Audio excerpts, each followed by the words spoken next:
दूसरा defence corridor UP के अंदर आ रहा है और यूपी में डिफेंस कॉरिडोर आने से भी बहुत ज्यादा इन्वेस्टमेंट डिफेंस कॉरिडोर के अंदर आने की संभावना है और बहुत लंबी इन्वेस्टमेंट आएगी।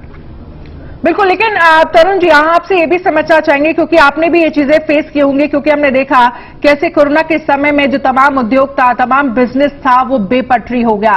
क्या अब स्थितियां जो है वो दोबारा से ट्रैक पर आ रही है, चीजें ट्रैक पर आ रही हैं, सुधार हुआ है स्थितियों में?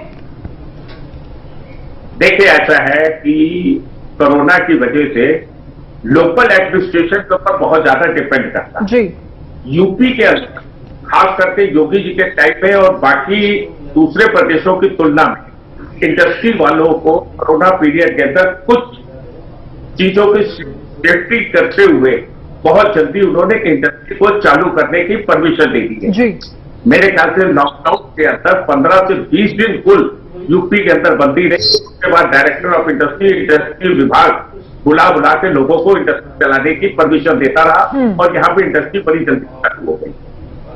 उसके बाद समय जो सिर्फ दिक्कत आ रही है छोटे से लेके बड़े उद्योग के सामने, वो है रॉ मटेरियल। रॉ मटेरियल इस समय बहुत ज्यादा हाई रेट हो गया, रॉ मटेरियल के अंदर रेट बढ़ गए। दैट इज ड्यू चाइना के ऊपर बहुत ज्यादा डिपेंडेंट हो गए थे। चाइना से इस समय चाइना की हालत खराब है, वहां पे पावर कट और हाकी चल रही है, जिसकी वजह से रॉ मटेरियल नहीं आ पा रहा और रॉ मटेरियल के रेट 25% से 30% इस समय बढ़ गए, जिसकी वजह से हम लोगों को दिक्कत आ रही है। अदरवाइज कोरोना पीरियड का हम लोगों के ऊपर कोई भी असर नहीं पड़ा था। बड़ी जल्दी हम लोगों ने इंडस्ट्री चालू करके और जो थोड़ा बहुत इफेक्ट था उसको हम लोगों ने इन दिनों के अंदर मेकअप कर दिया था। लेकिन जो इस समय मटेरियल के अंदर तेजी है वो हमें इस समय मार रही है। और दूसरा है कि यहाँ से एक्सपोर्ट के समय बहुत ज्यादा अपॉर्चुनिटी है कि चाइना के लॉकडाउन और चाइना के अंदर शॉर्टेज पावर कट होने की वजह से इंडिया को मौका मिला। लेकिन सबसे बड़ी इस समय हमारे एक्सपोर्टर के सामने जो दिक्कत आ रही है वो कंटेनर की शॉर्टेज आ रही है। हमारे पास माल रेडी पड़ा हुआ है लेकिन कंटेनर अवेलेबल नहीं है, जिसकी वजह से माल हमारा लेट हो रहा है और हम माल बाहर व्यापार को मतलब माल को बाहर नहीं करना है।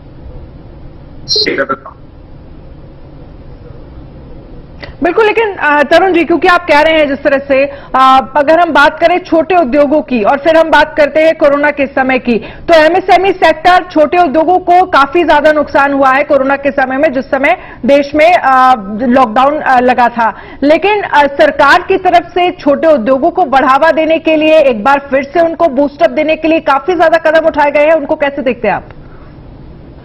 देखिए, जो सबसे बड़ा कदम उठाया गया है वो बैंक के द्वारा लोन देने का था। जी, बैंक ने उस समय हमें कोई डायरेक्ट गवर्नमेंट ने फायदा नहीं दिया था कि डायरेक्ट कोई सब्सिडी दी हो या डायरेक्ट कोई फायदा दिया। जी, लेकिन ये है कि बैंक हमारे सामने जो उस समय मेन दिक्कत आ गई थी, फाइनेंस की प्रॉब्लम आ गई।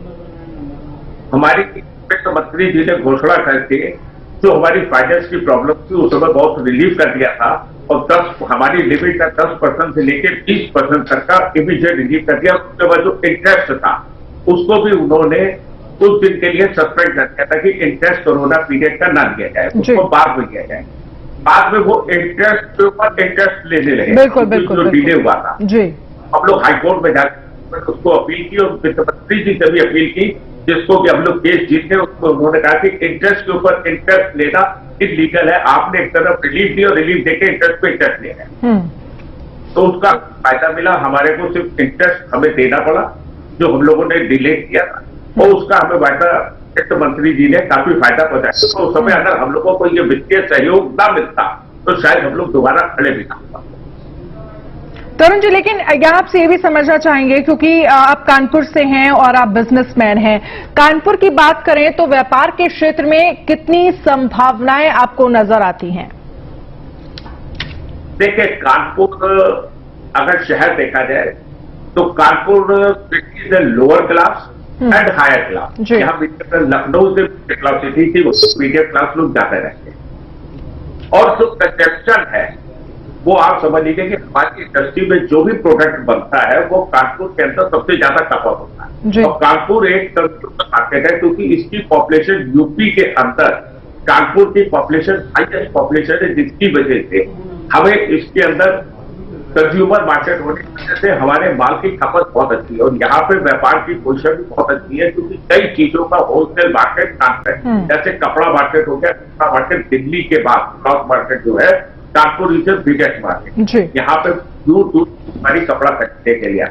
उसी तरीके से यहाँ पे टाटू शूट मार्केट है जो मशीनरी मार्केट है, that is the biggest market UP for machinery item. उसके लिए भी हमारे पास यूपी से व्यापारी आते हैं। तो कानपुर में अगर थोड़ी सी सुविधाएं और दे दी जाए तो कानपुर एक बहुत ही बड़ा हब बन सकता है व्यापार के लिए और इंडस्ट्री। चलिए तरुण खेत्रपाल जी, बहुत बहुत शुक्रिया हमसे बातचीत करने के लिए। तो एक बड़ा हब बन सकता है कानपुर। तरुण खेत्रपाल जी हमारे साथ उद्योगपति कानपुर से जुड़े थे, हमसे बातचीत करने के लिए बहुत बहुत शुक्रिया।